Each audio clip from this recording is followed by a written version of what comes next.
So I want to open this morning with a quote from Joseph Campbell. A hero ventures forth from the world of common day into a region of supernatural wonder. Fabulous forces are there encountered, and a decisive victory is won. The hero comes back from this mysterious adventure with the power to bestow boons on his fellow man. So we follow our heroic figures through their stages of universal adventure to bear witness to who and what we would like to see revealed in the world around us. Our heroes represent the living inspiration of whatever might possibly manifest through the power of our thoughts. Opening our hearts to the idea of I and my Father are one, which is the title of my talk this morning, is about respecting and honoring the journey of our heroes. Because of their guidance, their power, and their intellect, the potential of the macrocosm manifests into the microcosm of our journey.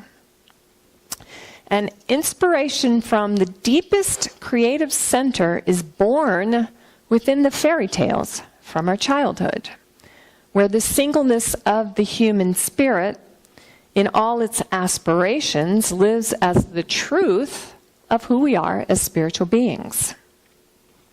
Whether our interests are religious, political, or even personal, the really empowering acts of creation seem to include some sort of dying to the physical world, where we are transformed or reborn or revitalized or rejuvenated, and we become our own hero, or shero, if you prefer.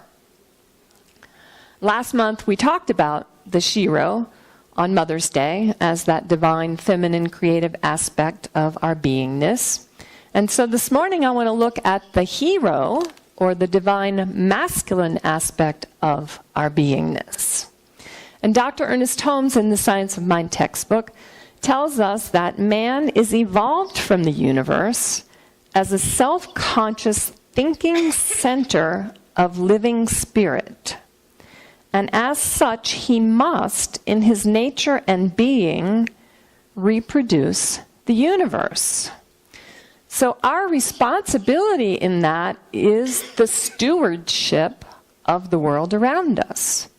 Since our universe is unlimited as potential, beneath our conscious patterns of thinking, there is a divine urge. I like to call it the divine spark that wants to illuminate from within us. And when our private, yet potent, unrecognized dreams come to the surface, like the underlying romance of Beauty and the Beast, they ignite a passion within us, and it wants to express. The tricky part is because we have the ability to choose, sometimes the path can get a little sticky. So how many of you have been the beast in your relationships? How many of you have been the beauty in your relationships? So it is through the lives of our legendary heroes that the depth of our human character is documented. For instance, Superman, who flies through the air, finds the kryptonite, comes back to the planet, and rescues the damsel in distress. Now, I kind of like the 21st century version of that in Pretty Woman, where Richard Gere finally gets to the apartment and he climbs up the ladder. And of course, he's afraid of heights, so that's a big deal. And he says, "The prince is here to rescue you." And then he says, "What's next?" And she says, "I rescue you right back." So there are three phases that I want to talk about this morning of this innate desire to express. And the first phase is separation from the world. And this is when Superman leaves the planet. That is the ascent from form into spirit. Isn't he precious? That is Connor, Margaret's yeah. And we have permission from his mommy to show it, so we're excited about that. The second phase is penetration through some source of power. So this is the kryptonite that Superman deals with along his journey. For us, it is that creative medium that we have the opportunity to move our dreams and beliefs through. And the third phase is the life-enhancing return. And this is the descent from spirit back into form. So the kryptonite allows Superman to tap into his creative power. He gets in alignment and he uses it to rescue Lois Lane. So let's talk a little bit more about the first phase, which is the separation from the world. And this is the ascent from form into spirit. So this is when the nonconformist within us beckons us to do something different from what we're expected to do. Spirit wants to experience itself, and he does that by means of us.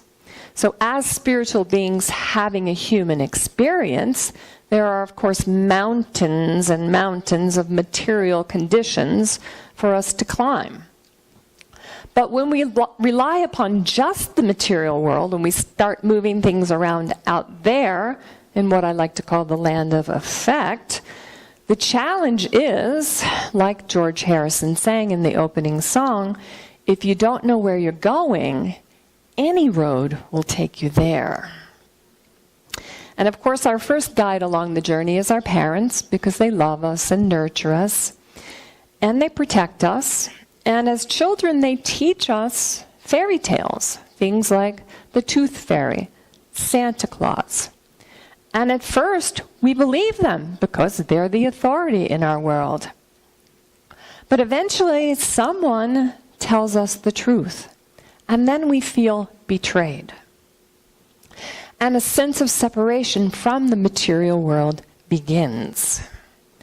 So beneath the floor of our conscious lives, the unconscious mind contains every aspect of livingness, including things we might not want to integrate into our lives.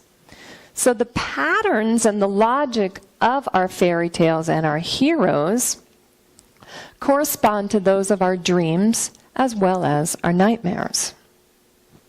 So our new belief in separation can become a fire-breathing monster that manifests at the forefront of our reality, unless we understand the higher power, the way it works, what it does, and how to use it, which, of course, is the gift of the science of mind teaching and is the reason why I continue to rise in love with it.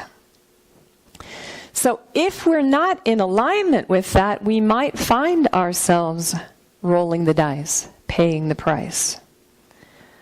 We have to create a totally new belief system that can differentiate between up and down, light and dark, in and out, good and bad. So how do we do this?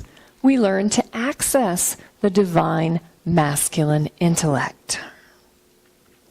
Which brings me to the second phase of our innate desire to express. And that is the penetration to some source of power.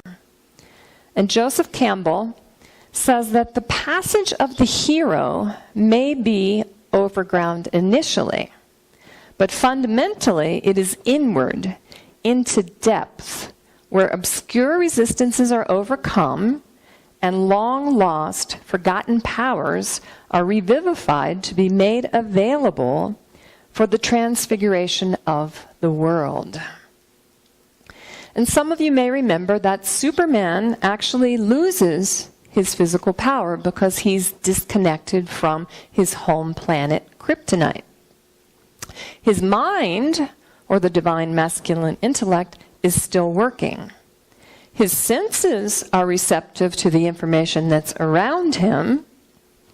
And that's how he finds his way back into that creative field. That allows him to get in alignment with the law. His powers are restored, and he can go back to save Lois Lane. So I had an experience of this just recently. The eyeballs that belong to this body were diagnosed with something scary. And so I found that the physical body just completely shut down. And I couldn't get up off the couch. My mind was going and my sensory stuff was going, but my body was just wouldn't move. So I kind of got disconnected from that creative field. And I think that happens to all of us. In our world of individual expression, our nature is identical with that higher power. And sometimes along the way there are challenges. And so it's important for us to reach out and connect with the people around us. The best thing that happened to me about that was that the next morning I had an ecclesiastical meeting. And so I was able to immediately put in a prayer request and get right back into that creative field. So the hero protects us through the trials and terrors of some of those weird adventures. It points to the magic shining sword that kills the dragon. And this is the reason why we see a shaman or a practitioner who can hold the high watch for us until we can get to that place for ourselves. And one of my personal favorites for Shiros is Xena, the warrior princess. Anybody know Xena? I love her. She's fabulous. She just does all kinds of stuff. And who knew that she would teach me about solstice? I never heard that word. I never knew what that was. And we're about to embark upon the longest day of summer on June the 21st.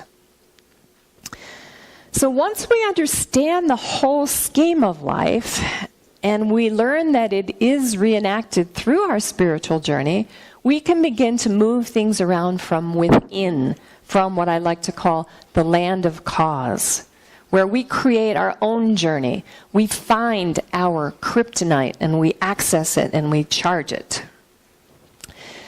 And transformation can be difficult. There's a lot of stuff we have to leave behind. Our attachments, our ego, our attitudes, our life's patterns.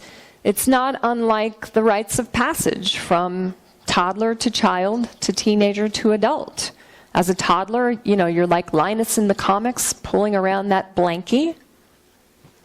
And then as a child, you set the blanket down and maybe you pick up a fire truck or a doll. And then when you become a teenager, you have to leave those behind because it's really important to just look cool and belong to everything that's happening around you. And then as an adult, of course, that acceptance goes out the window and you begin to find who you really are. So the key that opens the door into the whole realm of our desires is moving through the fear of our adventures towards the discovery of who we really are as spiritual beings. The deep forces that shape our destiny aren't always known to us, which is why we are so attracted to the happy ending of the fairy tale. And the third phase, which is the life-enhancing return, the descent from spirit into form, Joseph Campbell says, the universal doctrine teaches that all the visible structures of the world, all things and beings, are the effects of a ubiquitous power out of which they rise, which supports them and fills them during the period of their manifestation, and back into which they must ultimately dissolve. So this is simply the circle of life, the science of mind symbols on either side of me, spirit descending into form and then immediately going from form back into spirit.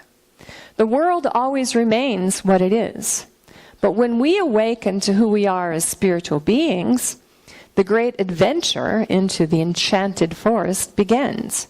And then and only then, when our inner light begins to shine, the eternality of our soul emerges.